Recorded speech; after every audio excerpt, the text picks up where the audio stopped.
Hello! Good afternoon! Alas 12 na.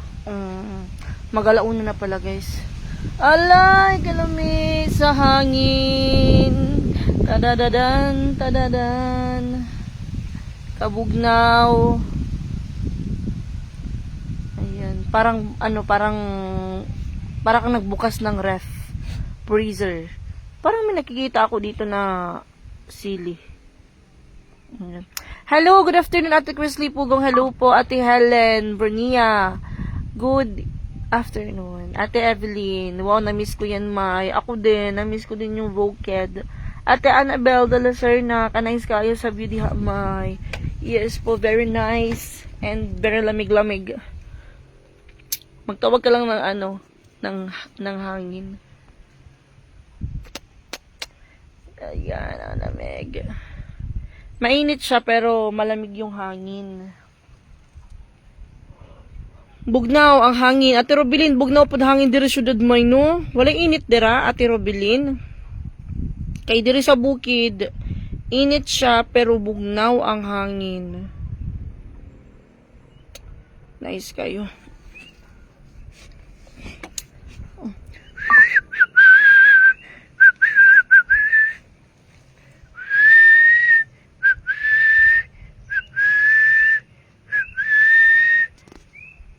Sa baba nga malamig. Kagabi nga hindi kami nag-electric fan. Mga anong oras na kami nag-electric fan ni Titing. Kasi malamig din sa sa bahayan. Yes po, Ate Evelyn, sobrang lamig. Yan. Nandun sila Titing, nagluluto ng ulam. Siya na yung nagluluto. Pagdating namin dito, nabutan namin si Don ni Toroy. Nagpupulo siya ng sa itak niya. Hello, Ate Noy! So, dito ako sa bahay ni Ate Cha. Dito ako sa bukid ni Ate Cha. Tapos, si Brian naman, nagluluto ng gulay. Ay, bilib talaga ako sa batang yan. Masipag. At saka, alam na niya yung gawaing bahay. Maaasahan mo na din siya sa kusina kasi marunong na siya magluto ng kanin. Marunong siya magluto ng gulay. Yung papa niya daw, nagsaing ng kanin tapos siya nagluto ng ulam. Very good kaayo. Kaya, napag-iisipan na namin na Titing yung, yung future kay Inting. Dadalhin namin dito sa bukid para may kasama si Brian. Nasaan ang mga aso? Nandun. Kasi nandun yung mga tao, Ate Vivian.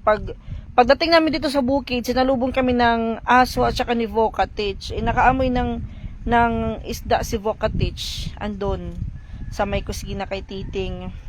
Tapos, ayun. Walang aso. Ayun, may aso dito. Yun. Hindi ko lang alam kung anong pangalan niya. May, kana si Titing may anak na ninyo. Yes po, Ate Norse. Solo mo, wala si Ate Cha. Yes po, Ate Lucy. Pero, sana makauwi na si Ate Cha dito sa sa Pilipinas. Naantay na siya ng marami. Nakakamiss dito yung bukid na nandito si Ate Cha. Ngayon, tahimik. Ate Bobby Aquino, hello, May. Good afternoon. Ate Surlita Bugos, hello po, gandang tanghali. Dito din sa Laguna, malamig ang hangin. Salamat po, Ate Vivian. Nakita ko yung bukid natin, Charing. Hello po. Ate Avelina Luay Marabe. Hi, May. Mustachi. Maganda yan, May. Pag nandyan si Titing Liit para may kasama si Brian. Kasi feel ko pag nandito si Inting Liit, matututo siya sa trabaho dito sa bukid. Kaya yan kaya yan si Brian hindi doon sa bukid, pinag-aral doon sa baba. Kasi pag doon siya sa baba, magiging tamad siya. Dito yung mga bata dito sa bukid, hindi mga tamad. Basta hindi lang pahawakan ng cellphone. Like kay Brian. Tapos basta tinutulungan ni Brian yung kanyang papa. Malaki na yung pinagbago ni Brian. Simula nung nandito na siya. Ayan na sila ni tumira na si Brian dito.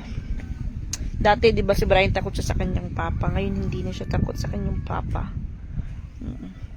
Tsaka, tinanong ni Titing, sabi niya, hindi na ba daw nagbubudbud si Nunoy Turoy? Sabi ni Brian, hindi na daw. Hindi na nagbubud si Nunoy Turoy. Nag-focus sila dito sa pagtanim ng mga, tanim sila ng mais. Tapos nag-abuno daw sila ng mais. Last time, pagpunta natin dito, sabi ni Brian, nag-abuno sila ng mais. Tapos ngayon, yung mais nila, na siguro mga ganun na kalaki. Totoo yan, Ate Estrelita Bugos. Magiging tamad siya pag doon siya sa baba mag-aral. Para ka nang sa Ate Charing. Hindi po. Hindi ako magiging sa Ate Charing, Ate Avelina. Ate Marve Kelupo, Ate Ebs Kim Kihiyas, good afternoon. Parang feel ko parang mga alas 9 pa lang, pero alas 12 mag-alauna na pala. Before kami pumunta dito, pumunta kami kila Papa. Dumaan muna kami doon kila Papa, nagtuba ng saging si Titing, tapos yung saging naman na yun, bebenta namin doon sa baba. Mamaya, pagbaba namin galing dito sa bukid, bebenta yun. Hanapan ko yun ng buyer, hindi naman yun madami. Tapos, yung benta doon sa saging, ibibigay na Titing kay Papa. O bili niya ng yung sobra siguro ng may pinapabili kasi si Papa. Efficacy kasi sobrang lamig na dito sa bukid. So, mga lamig-lamig. So, ayun. Baba kami mamaya. Tapos, bukas, mag-close muna kami bukas kasi magsinulog kami dun sa Carmen. Baka si Kayla kasi aalis siguro bukas. Tapos, ako alis din ako bukas. May bubuyag! Bubuyag. Tapos, si Bechamel this day off. Sino nagbigay ng baon ni Brian? Ayan Ate Nicole Sakura. Last time pagpunta ko dito, yan kasi si Brian hindi siya gastador. Hindi siya gastador, guys. Pag binibigyan si Brian ng pera, naalala ko dati, yung tinatanong ko siya, saan mo ipapatago yung pera niya? Nung nandito pa si Mama Lily. Sabi niya, bibigay ko kay nanay. Para daw, pag siya ng baon, kukuha na lang siya kay nanay. Tapos ngayon na wala dito si nanay kasi nasa bayan na si Mama Lily. So sila na lang dalawa dito ng papa niya. Sabi ko, sino yung humahawak ng pera mo? Sabi niya, siya lang daw. Tinatago niya lang. Tapos everyday, pag may pasok, kumukuha lang siya ng 10 piso na baon sa pera niya. Oo. Kaya sabi ko, nakakabilib. Sabi ko si Brian, interview natin si Brian, guys. Kung saan siya kumukuha ng baon niya.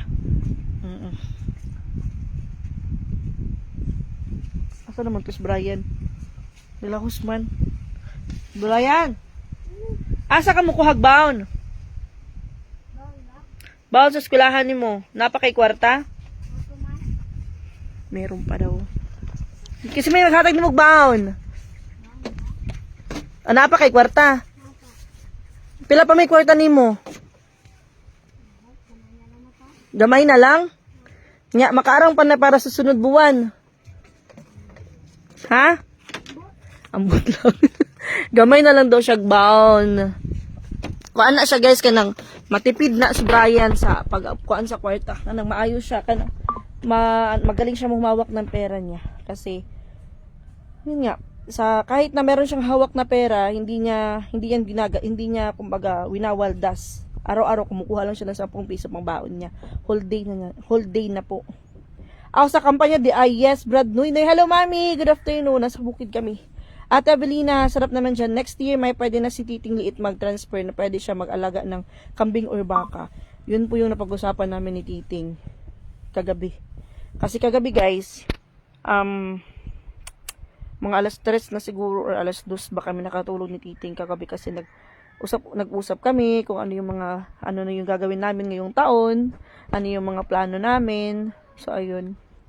Tapos, sabi ko, in case na magtrabaho kami ni Titing, saan namin iiwan yung aming mga alaga.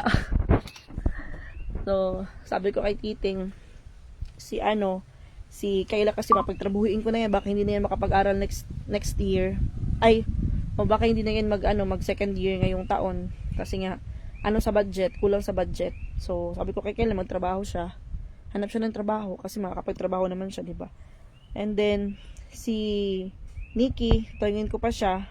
Kasi mangyayari walang tao sa bahay. Walang ano sa bahay. Yung bahay ko, kung wala kaming dalawa ni Titing, paparentahan ko yan. Para hindi yan siya masira kasi walang nakatira. Paparentahan ko yung bahay namin just in case magtrabaho kami ni Titing. Kaming dalawa. Tapos, ayun, sila Boss Stephen, gusto lang tumira dun sa likod, dun lang sila sa likod. Siya yung magiging, kumbaga, caretaker doon kung gusto nila na umuwi ng Tacloban. Pero siguro hindi yan sila uwi ng Tacloban kasi dito na sila, kumbaga, nasanay na din sila dito sa Cebu. Si Inting, iano ko siya dito sa bukid. Ibabalik ko sa bukid. Tapos si Nikki din, baka din bumalik din sa bukid. Dito sila mag-ano. Para si Brian, meron siyang kasama dito sa sa bukid. Meron siyang kalaro. Para din si Titing, matuto din siya sa gawaing bukid. Kasi si Titing liit, bibi-bibi pa talaga siya, guys. Parang si Brian kay manghud na siya ni Kuan. Si Inting kasi 12 na. Si Brian kay 11. 11 siguro si Brian. No? Hello, Ate Rosalie, Ate Ebs Kim Kihiyas, Ate Rosalie, Ate Charity Kabural. Hello, May. Ang linis pa rin ng bukid ni Ate Cha, lalong gumanda ang guras. Yes po, Ate Gloria Berang. Anak ko, Bukid B. Naami diri karon. Ate Ebs Kim Kihiyas. Next year, May, pwede dyan si Titing Liit mag-transfer. Paano tindahan kung papaupahan mo kasi sa loob ko ang pintuan? Siguro sa tindahan, Mami, may bakante naman dun sa may bakante naman dun sa may likod. Baka dun na lang siguro magtayo ng maliit na kubo para sa kanilang tindahan nila. Mariel, just in case na maalis kami ni Titing. So, paparentaan ko yung bahay namin. Kasi masira siya pag walang nakatira. So, at least, kumbaga, maano man siya, masira man siya, may income. Hello, Jess sa Agoy, murag di na ganahan si Nikki mo balik sa bukid kay pahakuton og tubig. Pero ganahan mo siya dire sa bukid, good, pero mas ganahan po siya sa ubos kay usapod na sa reason, no, dili na siya maghakot og tubig. Hello, Ate Tereseta Pineda, may babalik si Nikki sa pamilya niya. Yes po, Ate Nicole Sakura. Hello, may shout out kay Andy, Ate Agnes Tamargo, Sombra, hello po. Dili na gyud ka mapugganday, dili na madalaya. Dili na jud madala kay nag-anam kada ko ang kuan expenses, tapos ganahan na pud ko kanang manrabaho kay agoy. Tapos naman yung tindahan ko sa lungsod, nagpaplano ako na ipapa-assume ko siya. Papa-assume namin ni Titing. Tapos baka yun yung gamitin namin na pera pag panggastos namin kung saan kami pupunta. Paano na po, Mami, si Kayla papawin ko ng Tacloban. Bahala na siya kung ano yung plano niya, magtatrabaho ba siya, kung mag-aasawa. Mag-aasawa. Syempre, na si Kayla, ang taon na ba yan, 20. Dapat sa ganung edad, 'di ba, dapat marunong na siyang mag-desisyon sa buhay niya. Dapat hindi na nakaasa kumbaga sa sa mga magulang, sa akin. Kasi yung 20 ako, nako, hindi na ako umaasa sa magulang ko. Marunong na ako maghanap buhay. Pwede na akong ibalance sa kanyon. Sobrang mahal pa po ng bilihin. Kailangan double kayo. Tama yan, Brad Nunoy Lib. As in, sobrang mahal na ng bilihin. Tapos kung nganga ka lang, nako, walang mangyayari. Independent na may, Ate Lilihins. Kaya, si Kayla minsan inaano ko yan, panagsasabihan ko yan. Sabi ko, ako nga, 14 years old, nakapagtrabaho, 13 siguro, 13 or 14, nakapagtrabaho na ako. Bineki ko yung edad ko. Sabi ko, 18 na ako kasi matured naman yung mukha ko para na akong matanda. Sabi ko, 18 na ako, piniki kasi hindi naman kinuha yung live birth ko. Nag-apply ako, biodata lang. Sabi, nilagay ko 18 na yung edad ko. Ayun, nakapagtrabaho ako. Yung trabaho ko, tindira pa. Tapos yung amo ko, in check. Doon ako nagtrabaho sa may merkado ng Tacloban. Hanggang ngayon nandun pa. Tapos parang tinest-test pa ako ng ng amo ko. Sabi niya, kasi tindera yung ko, pinasukan ko.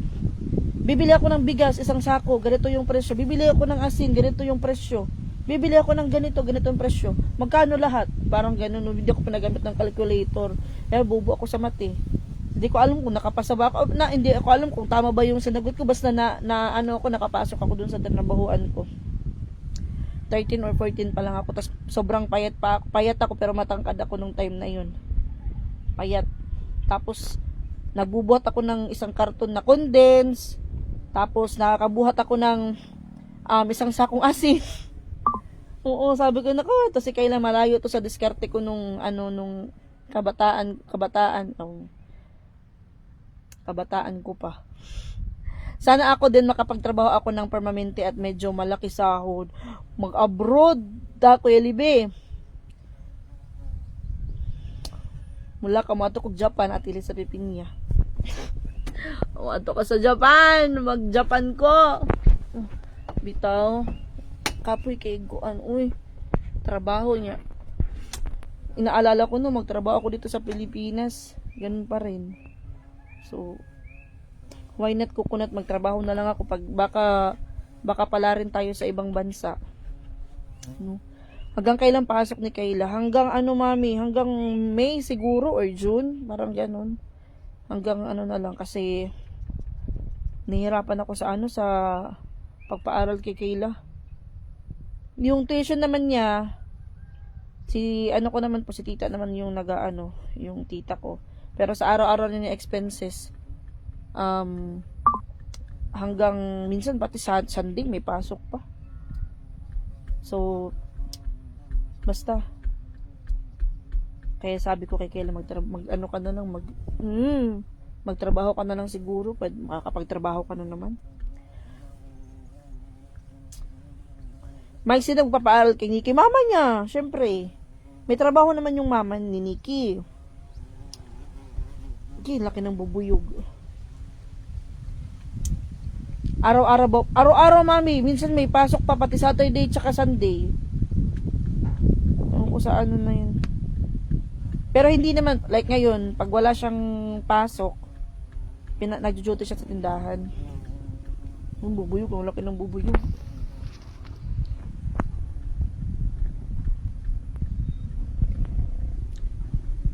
May pa-shoutout Ate Agnes Tamargo Sumbra. Mga apo ko, G-Off, Adian, Choi, Jacob, Andrews, dito sa Stockton, California. Hello po sa mga apo nyo po, Ate Agnes. Tama po ba, Ate Agnes? Hi to G-Off, Adian, Choi, Andrews, Jacob, dyan sa California. Parang ang hirap nahirap ako bigyasin yung pangalan. Hello! Mahirap buhay ngayon, lalo na kung maraming gastusin. Ha? Sige nga si Kaya titingnin mo, nag-diet ko. Ingna ha? Di ko mukhaon, ingna. Naimanok dito, Bray. Kan ato.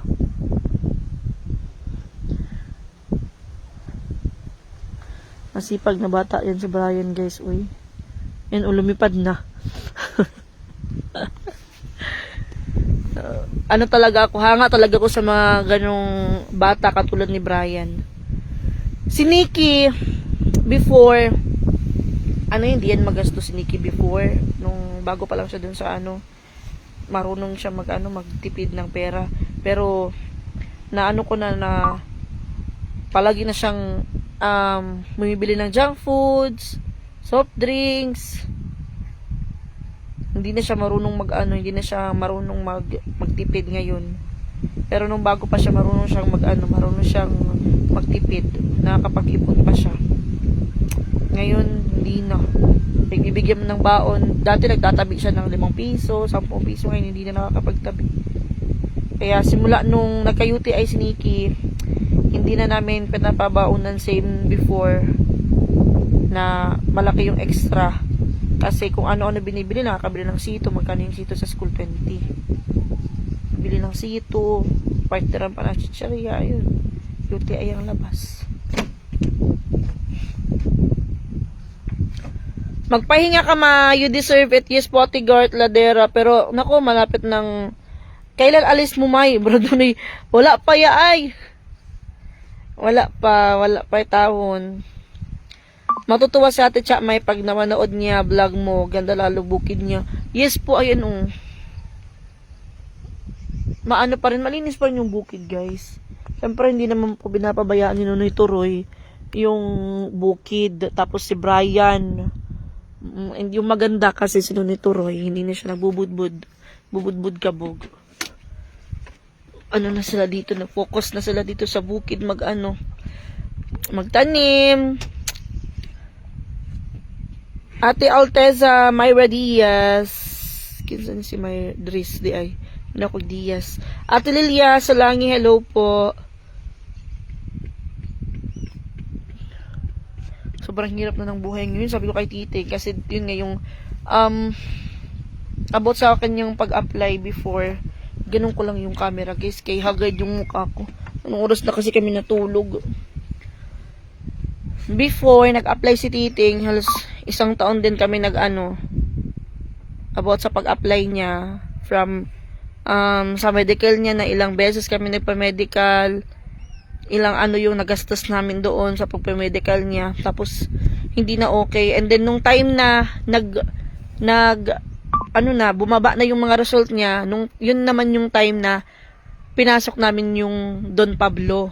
Oo, naalala ko na kasi sabi ko kay Titing, bakit mild na lang yung result niya, isang mild na lang, kumbaga isa na lang result na yun na bagsak. Sabi ko, bakit hindi ka nagpatuloy? Sabi niya, naalala ko na nung time pala na yun, okay na yung medical niya, nag-open na pala kami ng Don Pablo, and sobrang busy namin nung time na yun bagong open yung Don Pablo, mga 2 to 3 months okay pa yung sales namin, sobrang busy pa.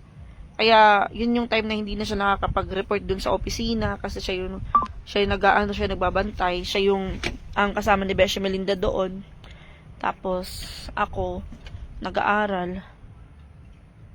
Kaya sabi ko yun pala, Kasi, kaya pala hindi siya nakapag-report ulit kasi ngayon, siya na yung kumbaga yung umano dun sa tindahan. Tumao doon. Kaya ngayon, back to 0, back to 1 kami ngayon. 0 tas 1. Kailangan ulit namin mag-umpisa. Actually, tinatawagan siya ng agency nila dito sa Cebu. Tapos yung contact niya dun sa Japan. Ang lakas ng hangin. Tinatawagan siya na mag-report kasi magme-medical siya. Pero, sabi ko sa kana, pag okay na yung medical, then nagpa-medical kami last. Ngayong week lang, nagpa-medical kami. Bumalik kumbaga, hindi naman as in bumalik same dati, pero matataas pa rin yung yung result niya sa GGT, SGOT, SGPT. Kaya, kailangan ulit naming magbalik sa mga herbal, bawal muna inom. Sabi ko sa kanya, kung nagpaplano ka na magtrabaho ulit, iwan mo na yung pag-iinom kasi wala talagang magandang idudulot sa'yo. And kala ko, iinom pa siya, kaya sabi ko sa kanya, hindi na ako mag-aano sa'yo, hindi na ako magsasaway sa'yo. Kung gusto mong uminom, uminom ka nun. Tapos kung gusto mong magtrabaho, gusto mong mag-apply ulit, mag-apply ka sa mo, mag-apply ka. Hindi na ako tutulong sa'yo, sabi ko. Tapos na akong tumulong. Sabi ko, 1 taon din ako sa'yo na okay yung medical mo, kasi hindi na okay. Tapos ngayon, sabi ko, kung gusto mong bumalik, pag nakita kong desidido ka na, gusto mo na talaga, siguro, baka tutulungan kita. Pero kung nakikita ko pa sa'yo na hindi ka pa, walang pinagbabago, like iinom ka pa rin, useless pa rin yung gastos, kumbaga. Ayun, pumunta dun yung isa niyang kaibigan na pag pupunta dun sa bahay, magiinom, pumunta doon. Hindi siya lumabas, nasa loob lang siya, hindi siya uminom. Akala ko iinom, hindi naman uminom. Kaya sabi ko, walang mangyayari kung palagi kang iinom. Tapos ayun, nag-usap kami kagabi about sa anong mangyayari after graduation in case kung makakagraduate ako, ano yung mangyayari. Kasi syempre na ano na niya, after ilang years din kami na walang trabaho, 5 years sa 6 years. Sino ang mag-maintain ng bukid ni Ate Cha? Mami, sila sila Brian at saka si Nunoy. Hello po, Daniel Christopher Fernandez. Good afternoon, may watching from Negros. Hello po, kumusta sa Negros ang weather dira? Ikaw na lang mag-apply ng Japan, may madami kang alam na trabaho, Ate Luz Tortuna. Si Titing po mag-apply din po siya ng ng Japan. Ako po, pupunta po ako ng Japan din. Makikita na lang kami doon ni Titing. Inaantay ko lang si Mami hanggang hanggang siguro matapos yung graduation or next month. Kailangan pa kasi ako dito sa Pilipinas. Chor. Kailangan ko magpaayos ng ngipin. Magpapabakuna pa ako. Papabakuna ako ng anti-rabies. Di ba kailangan magpabakuna ng anti-rabies? Hello, Ate Patricia. What about your new store next to Don Pablo? Ate Patricia, nagpaplano ko na ipa-assume ko siya.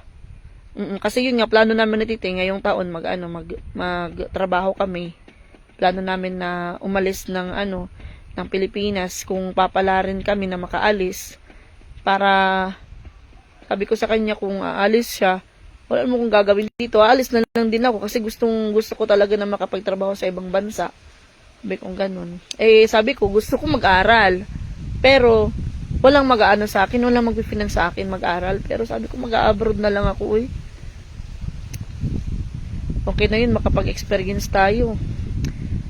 Tapos, ayun. Alam ko naman hindi madali magtrabaho sa ibang bansa. Madami ka pang gagastusin, marami ka pang kailangan papatunayan, kailangan ipasa. Apply kayo sa Canada, mahirap din. Ate Liwliwad, Doratan, Francia, mahirap din pupasukin yung Canada. At Regine Flores, apply na habang bata pa. Totoo yan, At Regine. Kaya, sabi ko, tamang-tama yung ginawa ko na nag-aral ako. Tatapusin ko yung grade 12 ko para at least meron tayong may papakita na diploma. Kumusta ang mga pinatanim na malunggay at mga puno ni Ate Cha? Ayan po yung mga puno. Meron doon nandun kila Papa yung Madre de Cacao. Malaki na siya.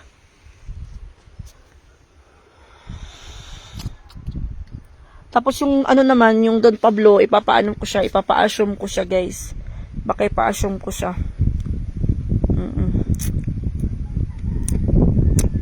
Tsaka, ewan ko, iniisip ko pa. Kasi mga 3 to 4 months na lang matatapos na kami. Ngayong next month, immersion na namin. After nyan, research 2 na namin. Magpapa-enroll pa kami next month sa February. Ay, buhay. Tapos, dami pang gastusin. Look for an afam lol. Tell Titing, you'll be back ka. Ate Patricia, sabi ko nga sa kanya naghanap ako ng foreigner. Walang ulan dito, may 2 buwan na siguro. Hala, dito, dun sa baba guys, kada hapon umuulan. Pupunta ako ng Manila next month din. Punta ako ng Manila siguro mga ilang days ba? 1, 2, 3 days. Punta kami ng Manila. Ako lang pala. Tapos mga 3 days lang siguro doon. And then, punta ako ng Tacloban din. Ayan. Lamig. Lakas ng loob at syaga, sipag lang may puhunan dito sa ibang bansa, may spot at ikisipugo. Kaya ako meron akong sipag at syaga. Tapos malakas yung loob ko at ikisipugo. Yan, pwede ako dyan sa ibang bansa. Ate Bobby Aquino, pa-shoutout naman sa aking anak na si Ces Rojo at sa pamangkin ko ni Kathleen Noriel Maloles and Chad Esqueta. Hello po sa inyong lahat dyan. From Ate Bobby Aquino Maloles. lakasan po ng loob ang pagpunta sa ibang bansa, kaya kaya mo yun. Yes po, Ate Kim Chiliver, kamusta? Ano gagawin mo sa Manila, nak? Susunduin ko po si Sung Sung Ki, yung Koreano po. Kasi po magpapakasal na siya dito sa bye-bye later. Taga doon yung napang-asawa niya. Taga doon yung mapapang-asawa niya, yung kanyang future wife. Strong determination, tiwala sa sarili, wagi. Tama yan. Ako kasi malakas yung loob ko kahit na walang bala. Malakas yung loob. Kumbaga, kahit hindi kaya, kakayanin. Trabahong lalaki, kaya din. Na walang imposible. Pag may tiyaga, may linaga. Kailan yun? Mami, sa ano po? Sa 24 ng February. 24 ng February. Tapos, balik kami ng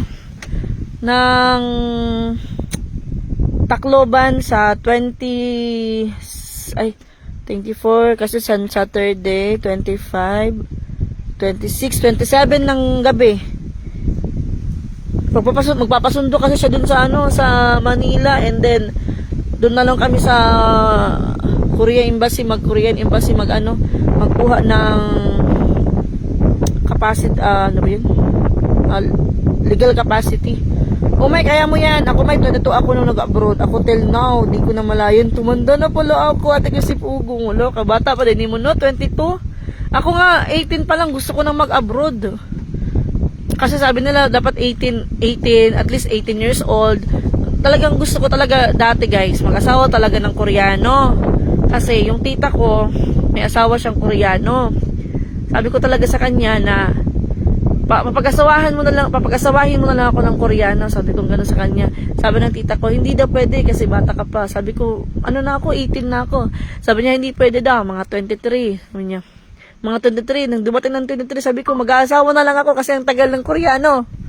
Kaso, sabi ng tita ko, sa mga Koreano daw, hindi daw sila nag-aasawa ng bata pa. Nag-aasawa sila na sa mga 30 years old, 40 years old, 50, ganun daw. Kasi puro daw sila trabaho doon. Kaya, nakapag-asawa po ako ng hapon. Napag-asawa ko po si Titing. Hello, Ate Linda. Hi, Ate Sol de la Cruz. Hi, may watching from Malolos, Bulacan. Go lang sa goal mo. Ingat always. Kasi ngayon, sobrang, kung mag-aantay lang siguro ako ng uulan pa. Lalo na, sang lugar ba yun? 2 buwan na daw, walang ulan. Kung mag-aantay lang ako, magtutunganga lang ako, naku, sayang yung panahon. Nanginayang ako sa panahon, buwan. Nanginayang ako sabi ko nga kay Titing, sabi ko siguro kung pinagpatuloy mo yung last year na ka, baka nasa Japan ka na ka mo, sabi ko ganun sa kanya. Kasi kung sa aming dalawa, guys, kung mag-a-apply kami papuntang Japan, mas madaling makaalis si Titing kaysa sa akin. Kasi si Titing, ex-abroad siya, ex-Japan pa siya, hindi na niya kailangan kumbaga mag-aral ng Japanese language. So, pag na-select siya, mga ilang months lang, aalis na siya ng ibang bansa, ganun. Bigyan lang sila ng, pag nandyan na sa kanila yung visa, yung mga kasama ni Titing na, mga kasamahan niya before sa Japan na, umuwi ng Pilipinas, then last year lang din sila nag-apply, nakaalis na rin ng ibang bansa. Konti na lang sila na hindi nakaalis ng mga ex-abroad.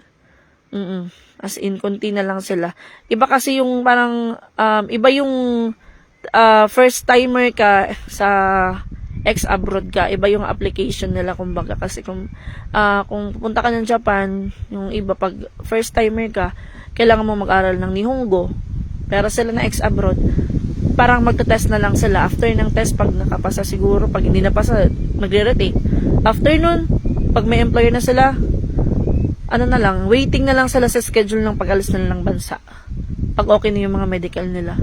Yun yung kagandahan. Kasi, kung sa aming dalawa, mas mabilis siyang makakapagtrabaho. Kung lang siya, kung baka magpupursige lang siya na makapagtrabaho talaga. Ganun. Ako ba, hindi ko alam. Baka sa pag-process,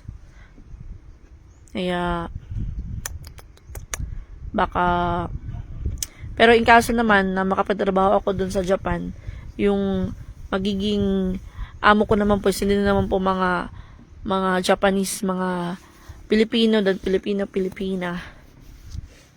Tama yan, may habang bata pa. Kasi sabi ko kay Titing, mga ano kumbaga mga plano namin na mag-ipon tayo kung tayong dalawa nagtatrabaho, mag-ipon tayo parehas para pagkatapos ng trabaho natin magnegosyo na lang tayo dito sa Pilipinas, magtayo tayo ng Gaisano, ako magtayo ako ng Robinson. Joke lang. Ay, gipanuhot na ko sa kabugnaw. Magsakit akong tiyan.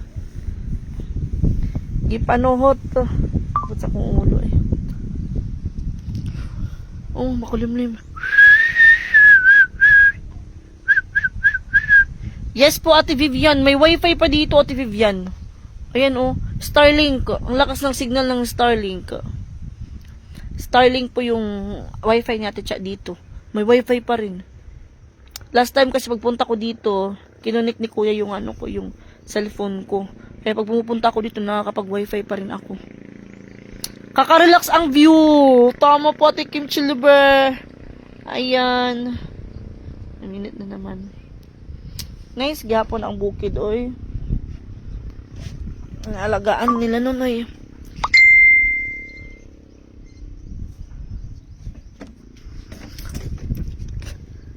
Okay lang, mami, kasi hindi naman ako whole day na whole day na kasama nila. Whole 15 days kasi 15 days yung bakasyon ng Koreano dito. Just in case, pwede ko silang iwan anytime. Kasi yung Koreano maano naman siya mag-English at saka minsan pag nag-uusap kami parang yung Korean ko yung siguro 3/4 nun puro mga kalokohan na Korean, tapos yung 1/4 yung mga Korean lang na nalalaman ko. Hindi naman ako marunong mag-Korean. English, basta kinarabaw, libaktutin, okay lang. Alam niyo tayo mga Pilipino, hindi naman tayo kumbaga naman tayo mag-English. Kahit na kinarabaw di baktutin. Kasi iniisip ko same lang naman kami ng English ni Koreano. Hindi naman din siya fluent mag-English. Same lang kami. Kinarabaw di baktutin. Hello, Ate Delia. Hi, Mai. Saan yan sa house ba yan na father-in-law mo? Brother-in-law, Ate Delia. Sa tamang panahon, Mai, maka-abroad na kayo. Yes po, Ate Vivian. Kaya wag muna tayo magmadali. Pero ako nagmamadali na talaga ako, guys. Gusto ko nga kahit ngayon mismo. Pwede siguro yan, no? Naggahay ng helicopter tapos dito maglalanding sa bukid. dito maglanding sa bukid ni Ate Cha tapos dalhin doon sa Japan. Ate Mela Gray, libre may mangarap pero magsumikap matupad. Totoo yan, Ate Nelia, kasi kung mangangarap lang tayo tapos nakahiga lang tayo, wala tayong ginagawa, walang mangyayari sa pangarap mo hanggang pangarap ka lang. Kailangan samahan mo ng dasal, samahan mo ng gawa, samahan mo ng pagsisipag. Ganon. Kasi kung pangarap ka ng pangarap pero nag-aantay ka lang naman dyan, wala ka namang ginagawa, useless pa rin yan. Hanggang pangarap ka lang. Dapat pag mangarap tayo, samahan natin ng dasal.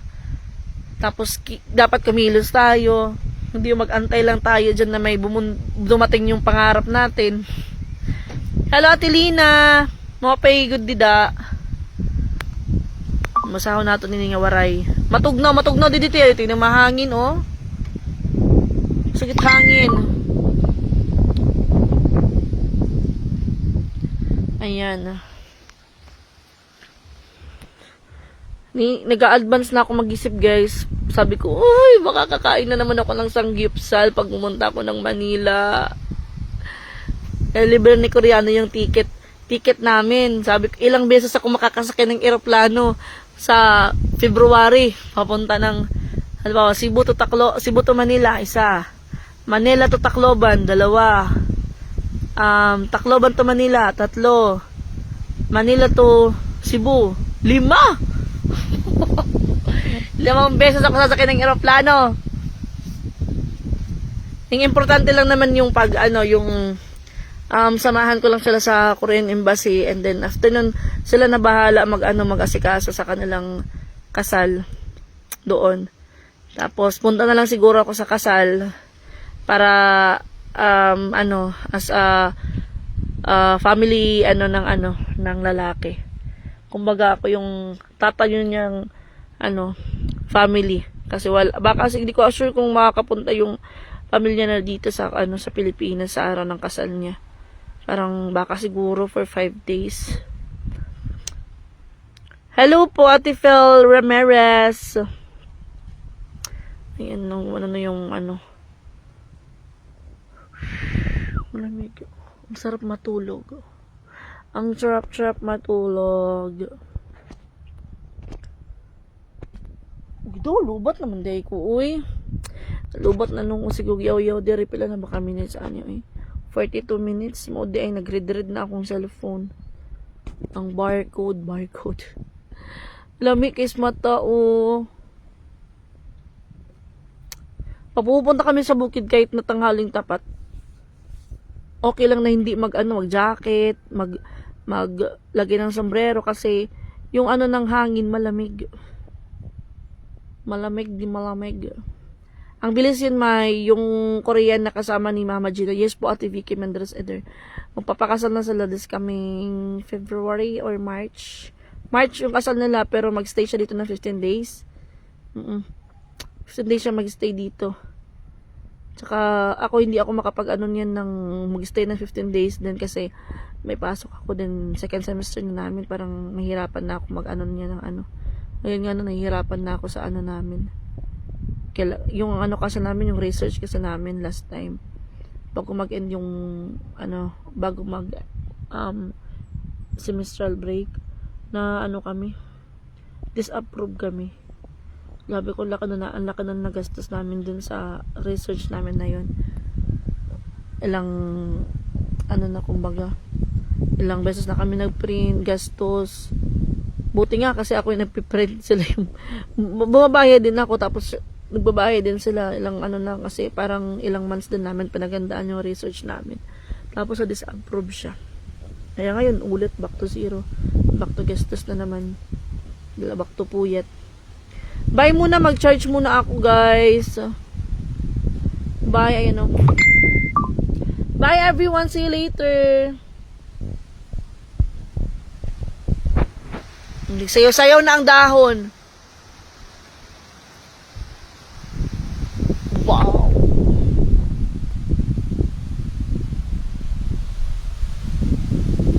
Ano? Parang may bagyo.